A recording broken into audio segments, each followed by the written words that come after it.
Ahojte, nedávno som videla video, kde jedna baba hovorí o tom, k introvertom vlastne tak ako keby hovorí, a že ty nie si introvert, ale proste máš neurodivergentný mozog, buď si na nejakej škále autizmu, alebo ADHD,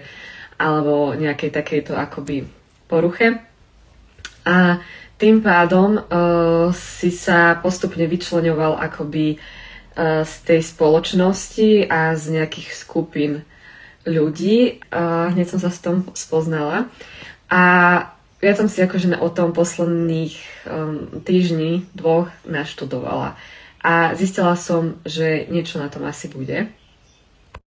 A teda kľúčové je podľa mňa vôbec to zistenie, že tie mozgy sú rôzne a že to nie je o tom, že je to ako keby choroba, ale proste je to také isté, ako keď máme proste rôzne rasy alebo teda ten pôvod národnosti a tak ďalej, že je to rovnocenný mozog s ostatnými, len proste tieto neurodivergentné mozgy jednoducho fungujú inak. Presne to vidím aj na sebe a veľa mi to otvára nejaké nové obzory, pretože ja už v podstate od malička cítim, že ten môj mozog nefunguje ako by, dajme tomu, tá väčšina okolo mňa a proste inak spracúvam podnety a inak na mňa vplývajú. A vlastne tieto neurodivergentné mozgy sú ľudia na škále autizmu, ADHD alebo rôzne takéto poruchy ako dyslexia a tak ďalej. A podľa mňa veľa ľudí to nemá diagnostikované. U mňa to bolo tak, že proste, že som vždy mala problém s tým zapadnúť do nejakej skupiny alebo teda väčšieho spoločenstva. Jednoducho môj mozog nejak inak spracúva podnety a väčšinou som nemala ako keby ja pochopenie pre tie ostatné mozgy a vlastne tie ostatné mozgy nemali pochopenie akoby pre mňa.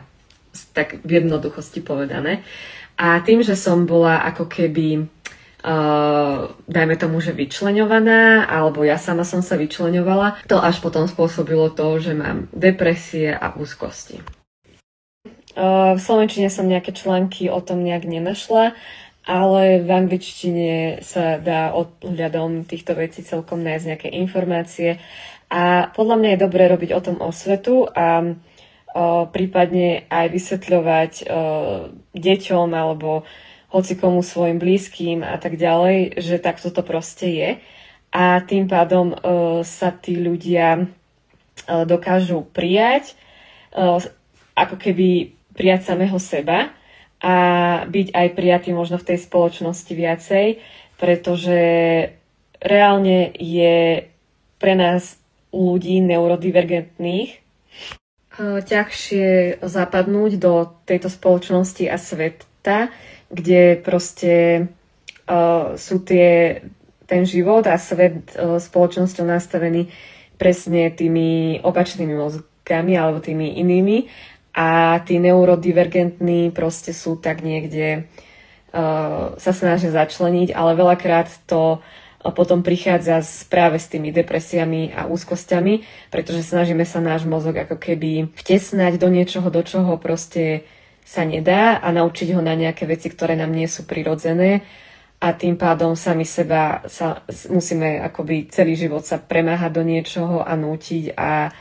robiť veci, ktoré nám nie sú prirodzené a dobré pre nás. A to hovorím z vlastnej skúsenosti a z toho, že vlastne celý život sa snažím takmer celý život sa snažím ako keby zapadnúť a napratať sa do niečoho, čo mi není prirodzené a tým pádom potom z toho vyplývajú aj iné akoby choroby a podobne a celkovo problém byť v nejakej takej tej klasickej spoločnosti, čo potom aj vedie presne k psychickým ochoreniam a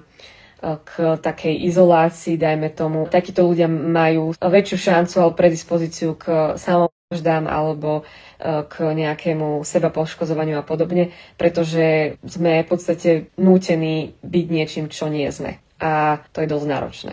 A ono je to v podstate niečo, čo človek aj cíti tak, že sa núti do niečoho alebo proste nesúhlasí veľakrát s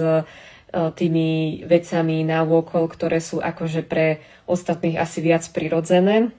A mňa sa mu to akože privádza do rôznych úplne neštandardných a divných situácií, ktoré proste ktorých aj ja reagujem inak a možno pre ostatných divne alebo podobne, ale jednoducho takto to je. A keď je to ako keby aj takto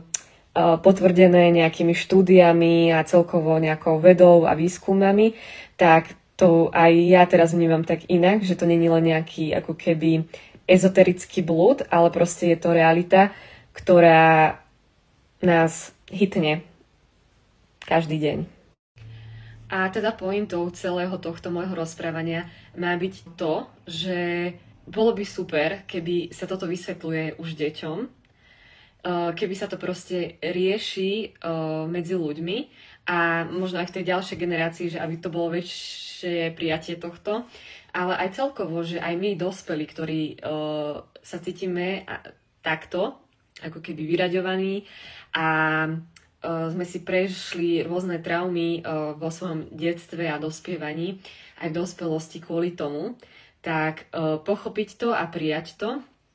a vidieť, že proste není na tom nič zlé, že sme tak, ako sme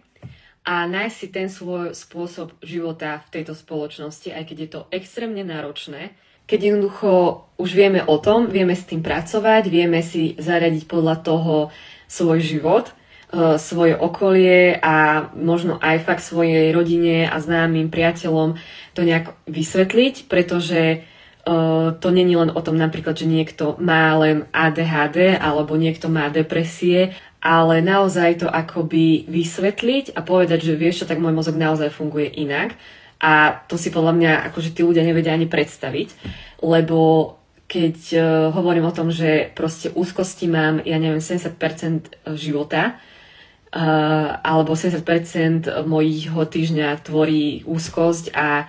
tieto pocity, tak to si reálne ľudia, ktorí to nezažívajú, nevedia ani predstaviť. A poznám aj viacero rodičov, ktorí už možno vnímajú na svojich deťoch, že majú také ako keby iné dieťa. A môj predpoklad je teda, že sú to práve tieto neurodivergentné deti.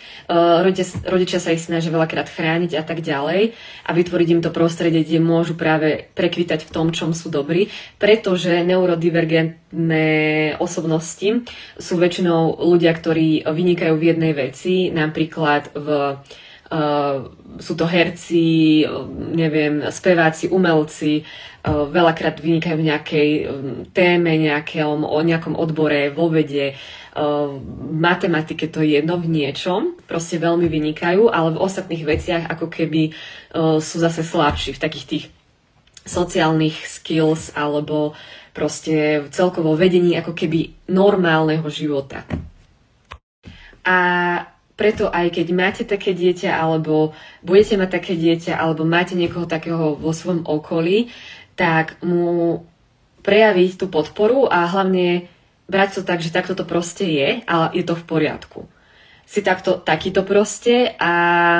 dá sa to rôzne riešiť, dá sa to rôzne na tom pracovať, ale hlavné je teda o tom vedieť vôbec, že OK, tak takýto som, lebo mám takýto mozog, ale neznamená to, že patrím do blázinca alebo na psychiatriu alebo niekam. Proste všetko je to o tých vedomostiach o tom a o tom nájsť spôsob, ako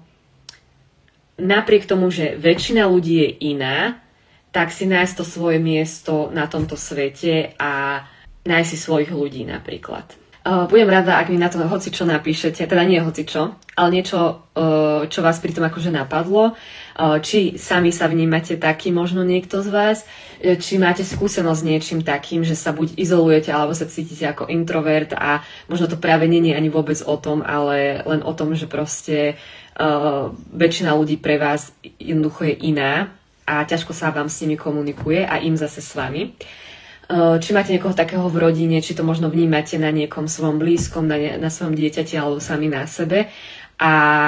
ako sa vám s tým žije, ako to vnímate vy, ako vnímate celkovo túto tému, o ktorej teraz hovorím. A ešte vám dám link, kde je ten článok o tom. Ale veľa zatiaľ toho informácií som akože nenašla.